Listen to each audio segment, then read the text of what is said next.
श्रीमद् भगवद गीता पर विचार करते हैं तो ब्राह्मण के लिए पालनीय जो भी स्वाभाविक धर्म बताए गए हैं उनमें जीविका पैदा करने वाला एक भी धर्म नहीं है।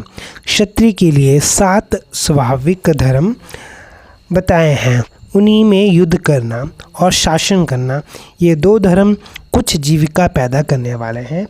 वैश्य के लिए 3 धर्म बताए हैं, खेती, गौ रक्षा और व्यापार, ये तीनों ही जीविका पैदा करने वाले हैं।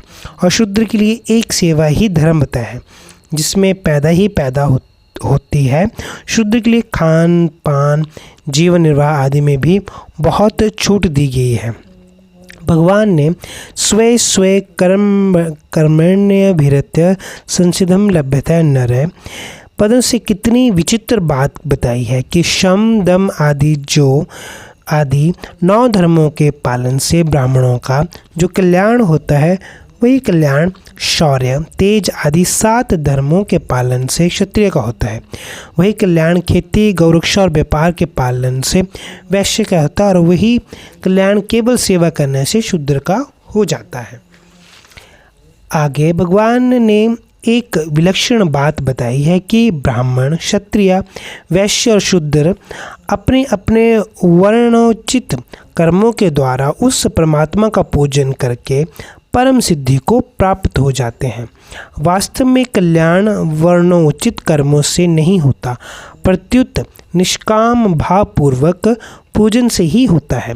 शूद्र का तो स्वाभाविक कर्म ही परिचयात्मक अर्थात पूजन रूप है, अतः उसका पूजन के द्वारा पूजन होता है, अर्थात उसके द्वारा दुगनी पूजा होती है।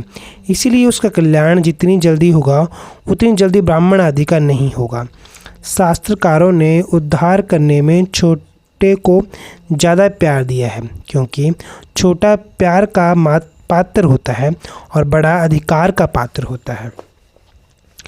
बड़े पर चिंता फिक्र ज़्यादा रहती है, छोटे पर कुछ भी भार नहीं रहता। शूद्र को भार रहित करके उसकी जीविका बताई गई है और प्यार भी दिया गया है। वास्तव में देखा जाए तो जो वर्ण आश्रम में जितना ऊंचा होता है उसके लिए शास्त्रों के अनुसार उतने ही कठिन नियम होते हैं।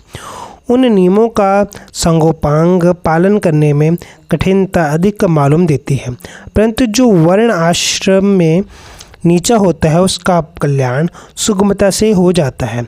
इस विषय में विष्णु पुराण में एक कथा आती है।